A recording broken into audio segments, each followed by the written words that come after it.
awalnya aku nggak pakai nama Najani, tapi pakai nama clothing brand aku yang dulu namanya Oglea. Terus pas melihat ternyata antusiasmenya bagus, akhirnya aku pikir ya udahlah ganti nama aja nih, emang kita fokusin ke baju muslim aja jualannya. Jadi terlahirlah Najani gitu. Kalau cara bertahannya sih aku pikir semuanya sama-sama aja, dengan kayak launching produk baru terus ada launching produk baru. Terus sekarang kita lagi fokus ke kayak kita kan jangan cuma jualan aja ya, semuanya harus punya misi-misi yang bisa ngebangun. Kayak negara sekarang kan lagi susah, kita apa sih salah satu kontribusi kita tuh kecil aja tapi ada gitu. Jadi sekarang Najani selain kita jahit pakaian yang buat dijual, kita juga di masker kain itu untuk sebenarnya untuk dijual juga, tapi hasilnya untuk benar-benar murni untuk kita sumbangin lagi. Jadi kayak dengan modal sedikit kita jual, dapat uang banyak itu akhirnya bisa kita sumbangin dengan ada nilainya. Karena kita udah cuma ketemu online, jadi aku tuh dari kemarin tuh kayaknya sekarang kita harus lebih terbuka, aku lebih terbuka, Najaninya juga lebih terbuka. Maksudnya apa? Jadi kita bangun komunikasi langsung sama customer. Sebisa mungkin ada kedekatan antara Najani dengan customernya sekarang jadi makin dekat lah gitu. Komunikasinya juga makin lancar. Misalnya contohnya di Instastory juga udah mulai banyak pertanyaan atau pernyataan yang kita lontarin gitu. Kira-kira teman-teman mau yang mana ya, ini atau itu misalnya gitu ya. Kan udah ada tuh fiturnya. Nah kita lebih banyakin kayak gitu supaya customer juga ngerasa deket dan jadi tuh bondingnya antara Najani dengan customer sekarang jadi aku kepengennya kita memperkuat, karena kita udah nggak bisa kalau dulu kan oh iya nanti kita ketemu di bazar ya, kita datang tuh ke bazar. Kalau sekarang kan udah nggak bisa. Jadi gimana caranya biar bondingnya makin kuat dengan cara online. Kalau sekarang sih prihatin banget. Emang yang udah kita lihat kayaknya bukan cuman kita doang ya yang prihatin, semuanya, semua aspek itu kayaknya udah kelihatannya udah prihatin banget deh. Jadi kalau kita sih cuman gimana caranya terus bertahan, karena ini juga udah tim Najani juga udah banyak banget yang gabung. Terus kalau dilihat dari sekarang tuh jadi kayak kita harus ngikutin perubahan lah kalau menurut aku ya. Jadi perubahannya tuh apa, misalnya dulu orang beli, alhamdulillahnya nih dari awal Najani ngebangun online-nya tuh udah bagus. Jadi si customer-nya tuh udah terbentuk ya dari online. Jadi setelah kita disuruh tutup nih di mall, kan ada 2 toko kita tutup, satu di FX Jakarta, satu di Bandung itu kan tutup juga. Jadi kita juga nggak terlalu kaget karena dari awalnya si customer online tuh udah kebentuk. Jadi tinggal ngikutin alurnya kayak sekarang emang kalau dibilang kan orang kayak butuhnya apa sih? Kayaknya cuman sandang, papan gitu ya. Udah cuman gitu-gitu aja gitu, kayak kebutuhannya tuh udah lebih pokok. Ya Najani sih kayak cuman ngikutin arus aja, sambil aku pikir ya kayak kita ini kan masih beruntung ya, termasuk yang beruntung di antara yang lain, misalnya sebutlah pedagang lain kayak yang kaki lima yang di jalan gitu. Jadi aku pikir udah ya nggak usah ngeluh lagi gitu, kita aja tuh udah cukup, alhamdulillah. Yang kayak kita kayak gini tuh udah alhamdulillah. Tinggal gimana caranya menyesuaikan cara berjualan dengan keadaan sekarang. Kalau dibilang ngaruh nggak sih Kak? Ya ngaruh pasti, karena 2 outlet kita tutup, berarti kan udah nggak ada penghasilan dari 2 outlet kan udah sebulan. Terus gimana? Ya aku pikir ya udah, ini mah udah bersyukur aja, ini kita kayak gini juga udah alhamdulillah gitu.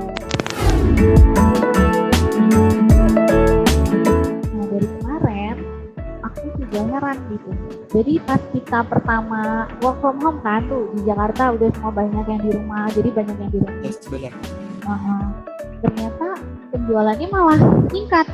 Jadi penjualan di antara penjualan lain, penjualan nomor 1 itu di bulan Maret ke April 2020. Mungkin kalau aku lihat ya, mungkin mereka jadi punya banyak waktu gitu. Iya sih, benar. Jadi punya banyak waktu untuk kuliah online, terus juga kebetulan banget aja nih koleksinya banyak yang baru gitu, banyak tambahan koleksi baru. Sebenarnya untuk pengajiannya alhamdulillah malah meningkat. Jadi memang kalau dari awal bisnis itu memang butuh kemauan. Udah butuh kemauan, kita memang butuh uang untuk modal. Lalu kita butuh orang yang bisa menjalankan gitu. Misalnya nih, kamu mau bisnis fashion, tapi kamu kayaknya nggak cocok deh di bidang fashion. Nggak apa-apa, kamu hire aja desainer gitu. Jadi nggak harus kamu jadi desainernya, tapi kamu meng-hire desainer biar ada taste-nya gitu ke brandnya. Caranya kamu cari-cari aja, misalnya ada desainer magang kah, ada teman yang jago gambar, kira-kira gimana.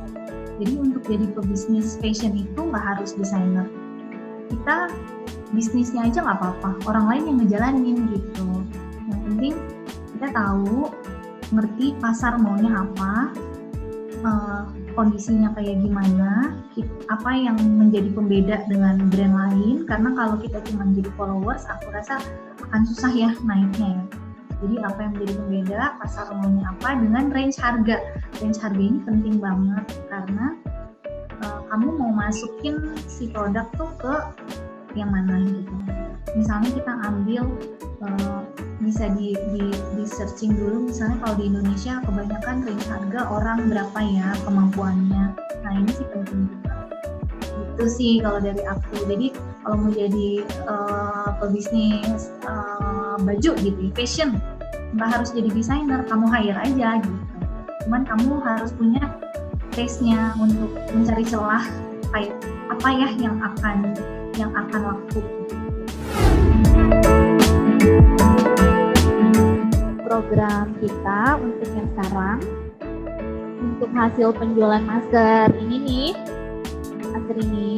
tuh hasilnya kita bikin masker lagi. Jadi kenapa? Karena aku pikir kita kan harus lagi kayak gini, roda ekonomi harus jalan banget ya.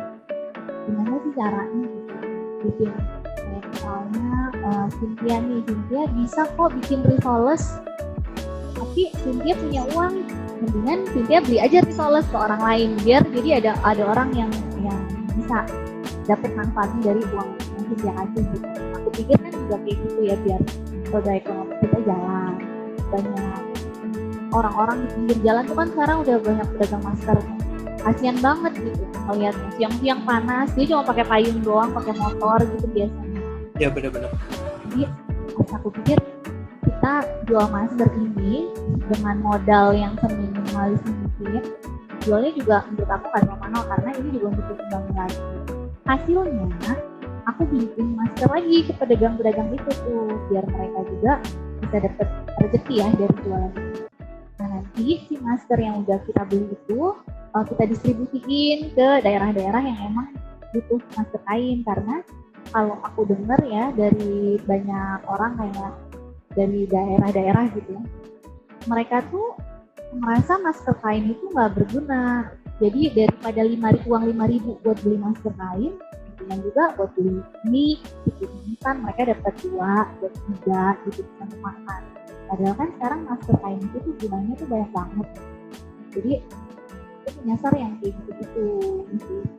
Jadi uangnya kita beli masker kain lagi, masker kainnya kita distribusikan lagi. Iya, tips-tipsnya yang untuk untuk bertahan, aku rasa kayak kita emang harus usaha terus gimana menciptakan barang yang menarik, terus menciptakan cara jualan yang menarik. Misalnya sekarang kan udah banyak tuh di aplikasi-aplikasi yang bisa bikin, pokoknya aplikasi sosmed itu udah banyak banget. Jadi gimana caranya kita masuk ke semuanya gitu. Pokoknya kita bikin akun di semua sosmed aja, semua sosmed. Terus kalau misalnya kita punya uang untuk endorse, alhamdulillah. Kalau misalnya nggak punya uang untuk endorse lah diri sendiri. Jadi kita sebagai istilahnya kita yang jualan, tapi kita juga make gitu. Jadi kita tahu barang kita enaknya di mana, dipakainya pas kapan, itu kita promosiin sendiri di semua sosial media yang ada. Kan gratis ya. Jadi semuanya aja tuh dimasukin sosmednya gitu. Kalau untuk tips yang lain di pandemi ini kayaknya menurut aku sama aja sih. Yang lain sih kayak kita jalin kedekatan aja lah sama customer sekarang, karena kita udah nggak bisa ketemu offline. Kita jalin kedekatan online dengan cara apa? Misalnya banyak-banyak sharing, banyak-banyak kasih pertanyaan atau banyak-banyak minta masukan gitu. Ayo coba tolong masukannya apa. Jadi customer juga ngerasa bondingnya ke kitanya.